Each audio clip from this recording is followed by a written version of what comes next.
Welcome to the Seniors Rock Show, presented by the Law Office of Michael Robinson, PC, on News Radio, Wham 1180. The Seniors Rock Show, a lively weekly discussion shining a bright light on aging with fun, entertainment, and important info for all adults. Join in with your comments or questions.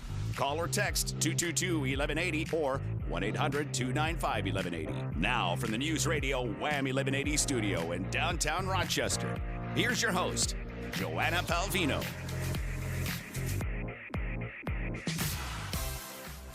Good afternoon, everyone. Happy Saturday, and welcome to another edition of the Seniors Rock Show. I am not Joanna Palvino. I am Mike Robinson, and normally I'm here with Joanna every Saturday from noon until 1. We like to bring you information that's important to seniors and their families, and we hope provide you with some entertainment along the way.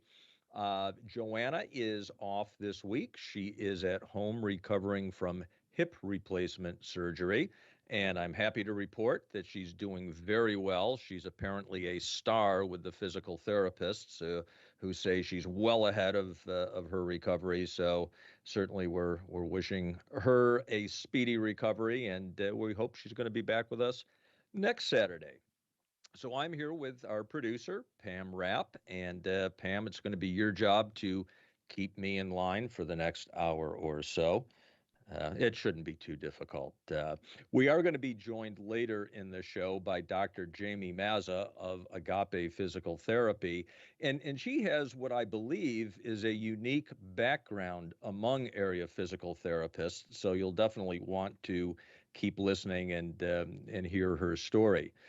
Now, as regular listeners know, I often will use this part of the program to discuss estate planning topics. And today I do want to address a topic it's not really legal in nature, but it is an important topic when it comes to estate planning. And remember, we're a live show, and you are welcome to call in with your estate planning questions. The phone number here at the station is 222-1180. If you're outside of the area, it's 1-800-295-1180. Pam will answer the phone.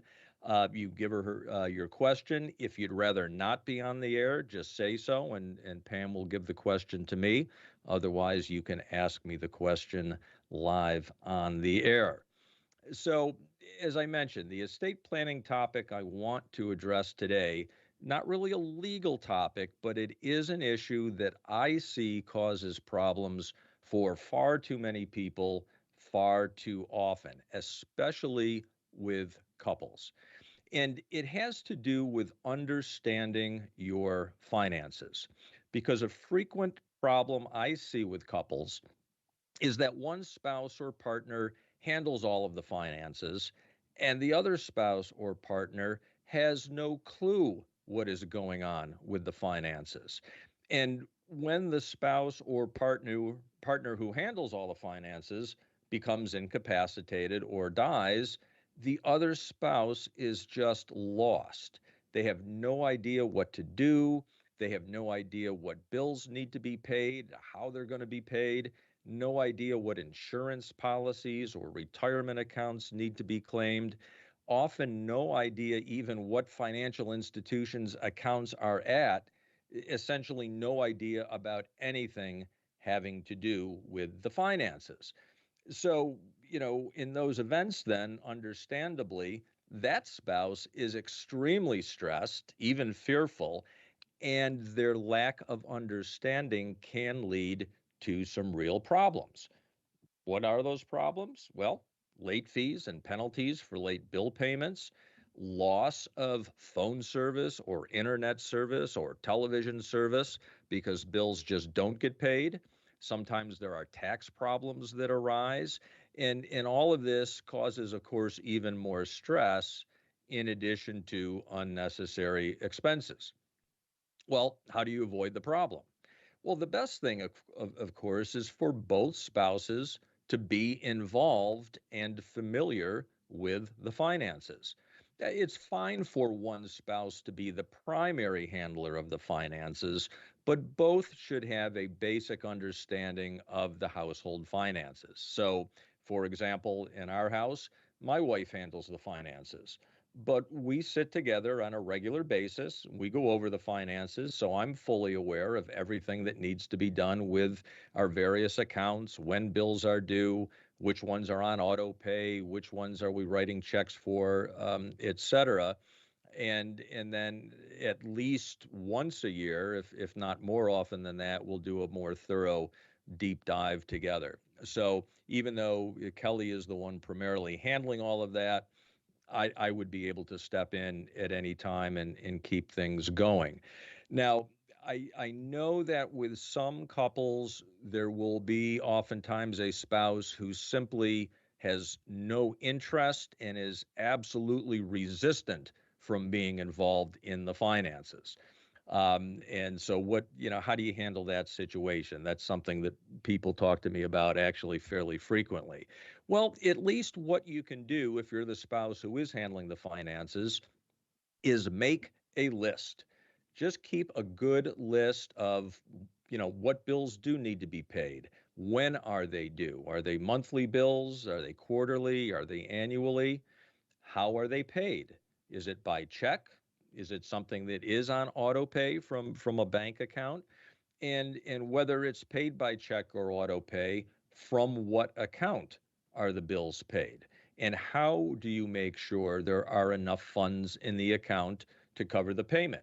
Maybe it's from an account where your Social Security or pension is direct deposited, and you really don't have to do anything more than that to cover the monthly expenses. But somebody needs to know that in order to properly handle the financial affairs if you're not able to do so. Where do you keep your records? Is it a paper file? If so, make sure somebody knows where to find that paper file. What drawer of the file cabinet or desk.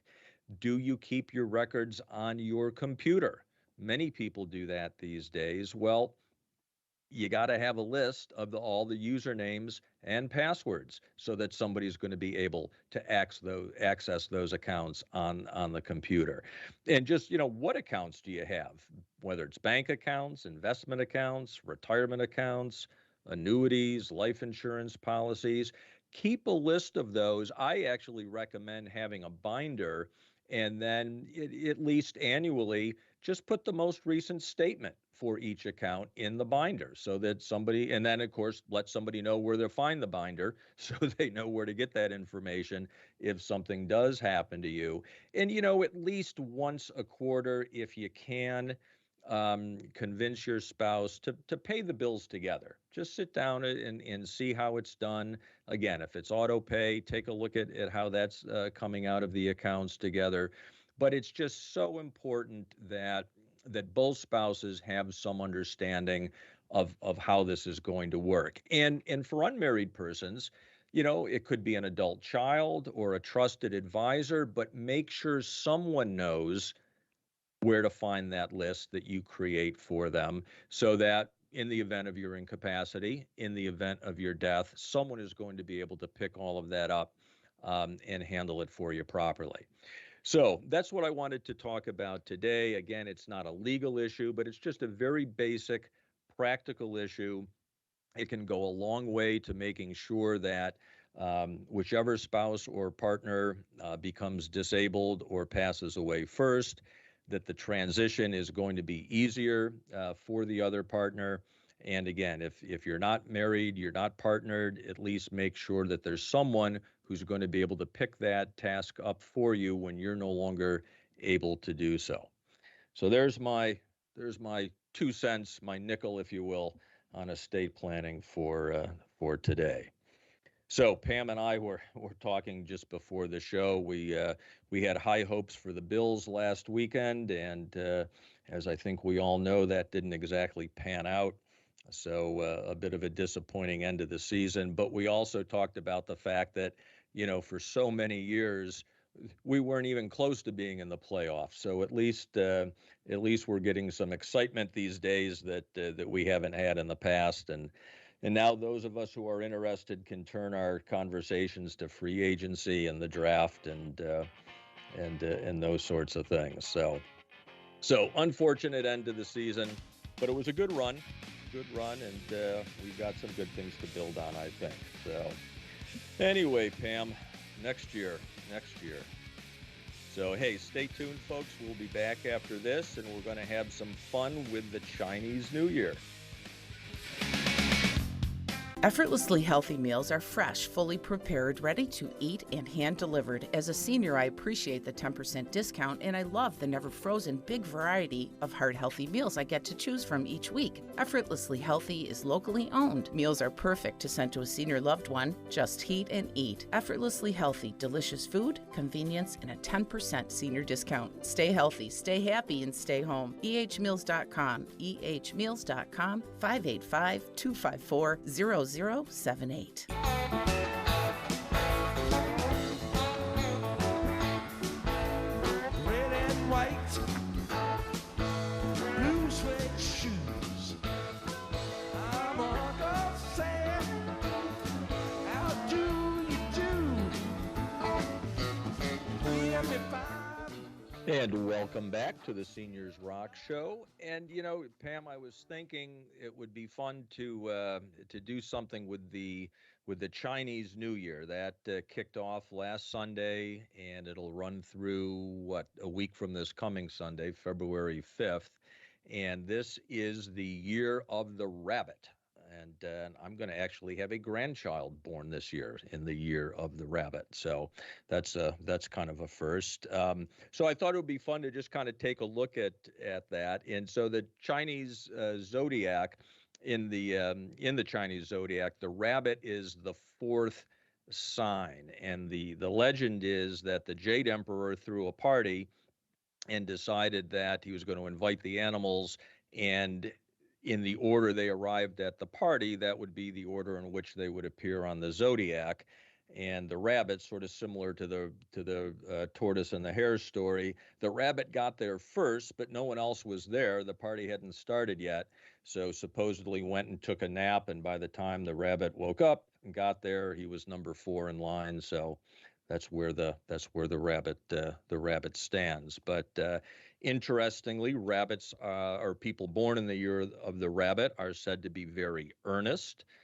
Men born in the year of the rabbit are extraordinarily, easy for you to say, polite, and do whatever they can to avoid conflicts. They have control over themselves and are sometimes conservative.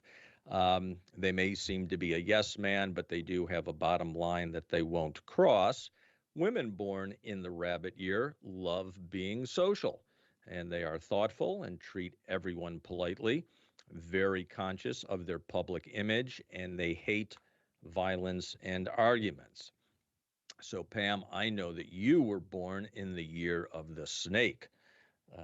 So that sounds pretty auspicious.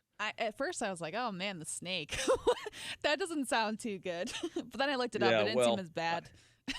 it's better than being in the year of the pig, which is me. But we'll get to that. We'll get to that in a minute. But suppose it. So the snake actually is the 6th sign in the Chinese zodiac, and the legend says that actually the snake and the dragon, who were good friends, arrived at the party together. But because the dragon was so much bigger, the Jade Emperor saw the dragon first and gave the dragon position number 5, and the snake was number 6. So it is said that snakes have a deep and complex mind. That's pretty good. Yeah. So how about this? Women born in the snake year are graceful and elegant. They are beautiful both inside and out, and their confidence is manifested in their high fashion and appreciation for classic art. Interesting. How's that I'll sound? take that. All nice compliments. Yeah, that'll work, right? And let's see, careers fit for snakes says that snakes will do well in jobs that require quick thinking and fast reaction speeds. Sounds about right. There Definitely you have been go. known for that. Yeah, they're great improvisers. They will do well in competitive fields such as MCs and competitive sports. So yeah, that's pretty good. But guess who snakes are least compatible with? It's not the pig, is it? It's the pig. Oh man, I feel like So we get there- along pretty well. Yeah, yeah. Well, we'll get to the whole astrology thing, but yeah. So I was born in the year of the pig, and at first I wasn't real excited about that, but then I also read that pigs are a symbol of wealth in Chinese culture, so I'll go with that. And the pig is the last sign in the Chinese zodiac, and the legend here is that the reason the pig was the last at the party, he actually got there late because he overslept. Um, so again, that this is not boding well for me here in the year of the pig. Although it does say that pigs have a beautiful personality and are blessed with good fortune in life, but it also says that we have chubby faces and big ears. So I'm not going to go with that one. But Disagree. that's Disagree. right, right. But that's my approach to astrology and personality tests and that sort of thing. When I see something I like, my reaction is, spot on. That is so me. And if I see something I don't like, it's this is all a bunch of hooey. So Pretty much. it's the cafeteria approach. But anyway, on the plus side, it says here pigs are gentle and rarely lose their temper. And even when they do, it's never a dramatic commotion. They're very tolerant and understanding. If someone makes a mistake, they'll try to help the person fix it. So that's all the stuff I'm going to latch on to Those are and all nice ignore things, though. And I could see that with you. yeah, and I just ignore the chubby face and big ear part. Exactly. So, yeah. But so then that got me interested as I was thinking, or looking into this, the Chinese year is, there's so many different calendars out there. So now I started going down the Google rabbit hole, and I wanted to know how many different calendars are in use around the world. Take a guess. Let's say 10. 10? No, 40. What? Wow. I I know, would have never right? guessed that high.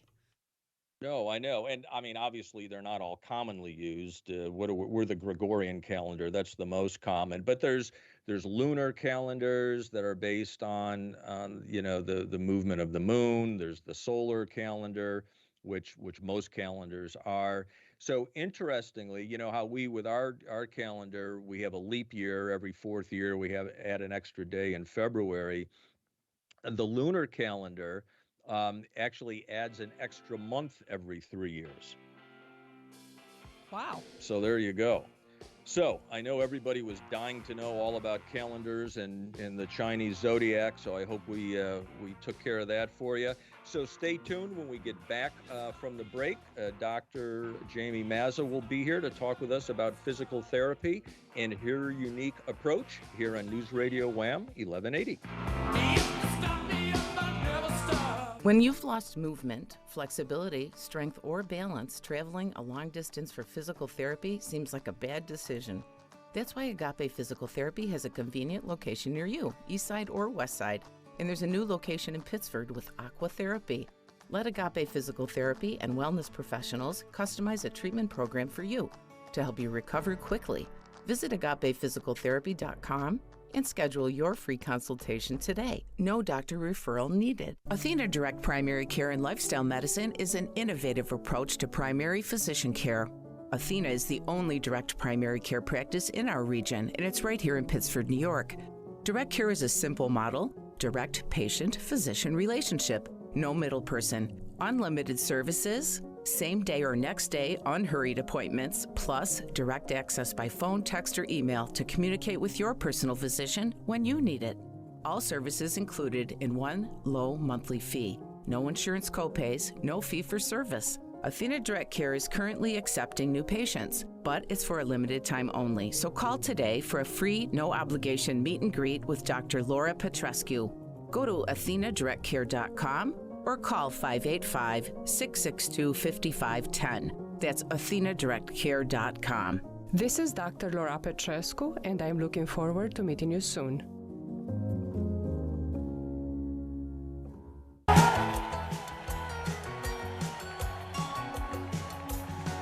Must be getting early. Clocks are running late. Ain't light of the morning sky. Looks so phony. And welcome back to the Seniors Rock Radio Show. I'm estate planning attorney Mike Robinson, holding down the fort with Pam Rapp. Joanna Pelvino will be back with us, we expect, next week. She's home today recuperating from a hip replacement. She's doing very, very well, and I know she's listening. So we are welcoming now Dr. Jamie MAZZA, who is a doctor of physical therapy with Agape Physical Therapy. And Dr. MAZZA specializes in spine care, shoulder injuries, and sports injuries, but also treats many conditions, including joint replacements.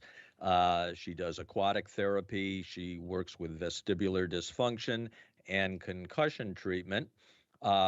Dr. MAZZA is local. She did her undergraduate and graduate work at RIT and the National Technical Institute for the Deaf. She also played collegiate soccer and ice hockey at RIT, and then she completed her doctorate in physical therapy at Nazareth College. And so, Dr. Jamie MAZZA, welcome to the Seniors Rock Show. Thank you.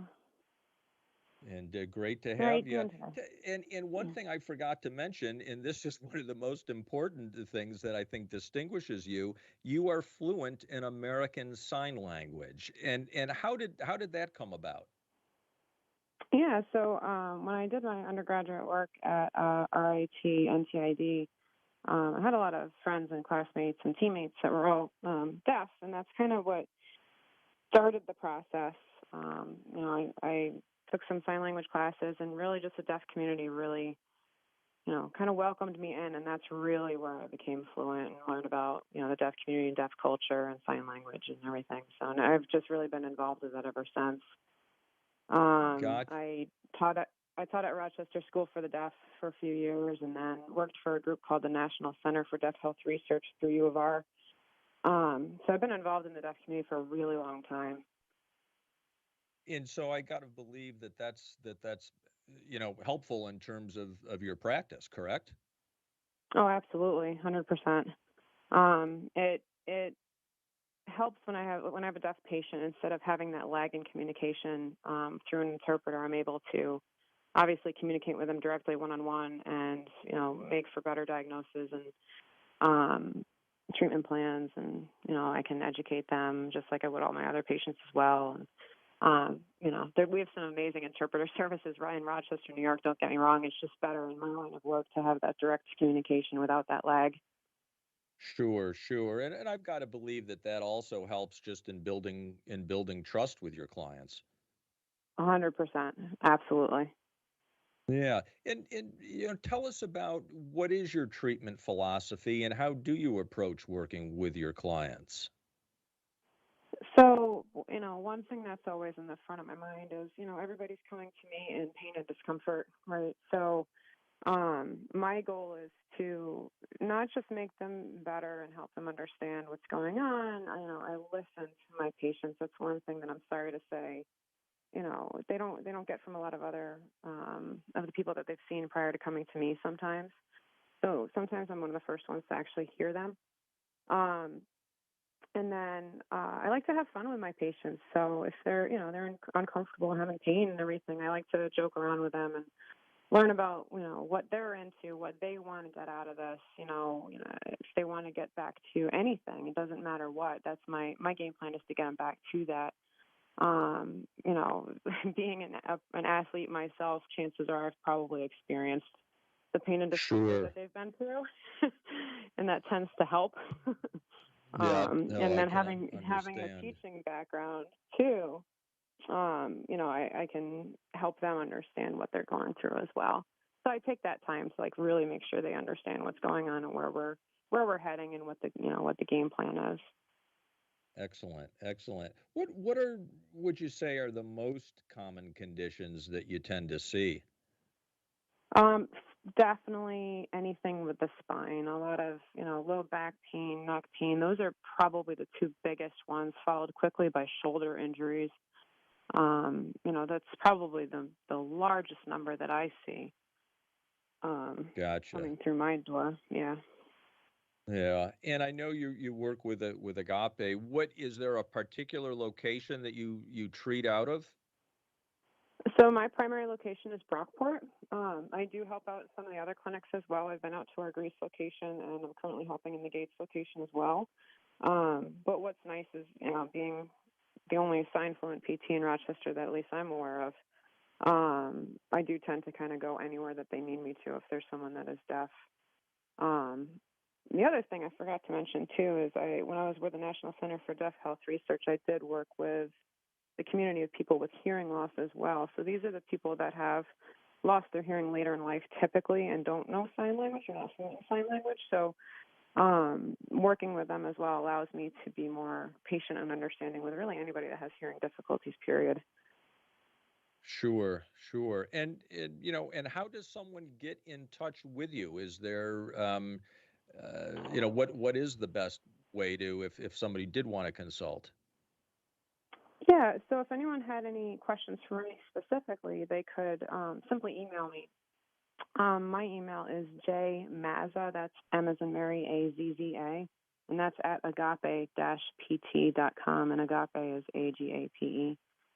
They can either email me directly or they can call our Rockport location, which would be 585-637-0790. And our front end staff is fantastic, and they would be more than welcome to help.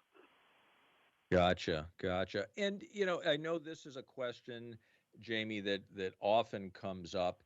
Does someone need a referral from their primary care physician if they want to make an appointment? Right. So most insurance companies don't require the referral. Per New York State law, you can actually go see a physical therapist without a referral for the first 10 visits or 30 days of treatment, whichever one comes first. After that 10 visit or 30-day period, you do have to have a referral. However, there are some insurance companies that do require the referral, so it's often best for someone that's wondering if they can come directly to us, if they either contact their health insurance company directly to find out if they need the referral, or again, if they called our front end, our client service advocates, they would be more than willing to assist with that as well. Gotcha. Okay, good advice. Good advice. So, before we go to break, Jamie, anything else that you think folks should know about your practice? So Agape Physical Therapy definitely, focuses on the person as a whole. We don't look at somebody as just a shoulder injury or a knee injury. Like we see you as an entire person. So that includes, any background or trauma that might come with an individual. So we care about you getting better as a whole. And I think that's what kind of sets us apart as well. Gotcha. All right. Well, hey, Dr. Jamie Mazza, thank you so much for joining us this afternoon. And again, the phone number for Dr. Mazza, 637-0790, or you can email her at jmazza at agape-pt.com. Stay with us. We'll be back after this next break. Well, fire, fire on the mountain. Fire, fire on the mountain. Fire, fire on the Welcome back to the Seniors Rock Show. Pam, I was listening to that song driving this morning as the sun was hitting the clouds as it was coming up, and it was a pretty spectacular scene. Hey, guess who else was born in the year of the snake? Taylor Our Swift. our very well, maybe so, but our very own Joanna Pelvino. Oh, really? That's awesome. Yeah, yep. So there you go. And again, Great minds. we're not compatible. I'm not sure how all that's working, but there we go. Um, hey, the for a lot of us, at least those of us who live on the south end of the south side of the county, this is the first week we've had any real snow to speak of on the ground, and it's just in time for Winterfest at Mendon Ponds Park. That's tomorrow from 11 o'clock to 3 o'clock. And they've got all kinds of things going on. There's sledding, they've got hay rides, they've got a snowshoe demonstration. I'm not sure there's enough snow for that, but at least you can flop around, I guess, on the grass or the shallow snow with those. So, yeah, if you want to get out 11 to 3 at Mendon Ponds Park, it's free. Lots of stuff for kids as well as adults. So, glad to see that they got some snow for that. Any sky watchers out there? I don't know if you've been seeing this in the news, but there's a comet that is visible, a green comet, and it doesn't have any real cool name other than green comet. But if you look it in the northern sky just before dawn, I guess that's the best opportunity to see it. If you're north on the north side, so that you're looking out over the dark lake, you might even be able to see it without the aid of binoculars or a telescope. But for the rest of us, I think we would need some help to be able to see that. You know, something else that we've been talking about for a few weeks here on the show that is coming up this Friday morning is the legislative town hall sponsored by the GRAPE organization. And if you've never been to that, it really is an interesting and informative morning. It's only a few hours, and our local state legislative representatives as well as local representatives will be there to talk about, you know, what's going on in terms of services for our elders, people who care for our elders, and there's a lot going on this year. As again we've talked about before, I'm sure you've read it or heard it in the news. You do have to register, and Monday is actually the last day to register. So if it's something you're interested in, if you go to grapeelder.org, you can get registration information. There is a modest $20 fee to register, and they do serve a continental breakfast. But it's always informative, and I think this year in particular, I'm looking forward to a good program. And we're live again. You know, the last few years it's been a virtual event, but this year it's live. It's at Nazareth College. Again, grapeelder.org to get some more information about that. So, oh, what else is going on here? We've got two guests coming up next week that I'm looking forward to. One is someone that we've heard on the show before, Dr. Laura Petrescu from Athena Direct Primary Care. She'll be talking to us about lifestyle medicine. And then also Patrick Cristiano, who is a realtor with Remax Plus. He's going to be talking to us about the current real estate market and, in particular, things that seniors should think about if they're considering a move. And I know that there is a lot to think about because oftentimes it involves downsizing. And the downsizing means getting rid of things, and that can be an emotionally challenging exercise as well as logistically challenging. You know, what if you're considering a move, where's the right place to move, and what sort of features do you want to be looking at in the new home? So I'm looking forward to that as well. Pam, any big plans for the weekend? Thinking about maybe going skiing tomorrow. Ah, Hopefully, I think we excellent. got enough snow, and hopefully the weather's all right. So we might be hitting that up tomorrow. It'll be the first time Yeah. this year, which will be nice. Oh, okay, very good. Yeah, I've had some friends who've been out, and I guess it's been cold enough that you know, they've been able to make some snow and lay down some base. And then, of course, we got a little help from Mother Nature earlier in the week, so that'll be fun. Yeah, unfortunately, there won't be a Bills game to watch, so we got to find, we got to fill time with something else on a Sunday now, which is sad, but I that's all I right. hear you. I know. It's just it was all of a sudden my Sunday opened up, and now what do I do? It's So always like eh, the hangover post Bill season. It's like, what do I do with my Sundays now? You know, I all know this it. I extra know time it. in my weekend. It's you know, for me it starts right after the holidays because there's no bowl games, there's just no there's nothing there's no football to watch, and yeah, I'm always lost for the first few weeks, but I'll get there. I'll figure it out. That's right. We'll make it work. Yeah. So, all right. Well, hey, another hour has gone by. Thanks everyone for joining us. Again, every Saturday, noon till 1 here on Wham 1180. Look forward to seeing you next week. Have a great week. Be well and be kind.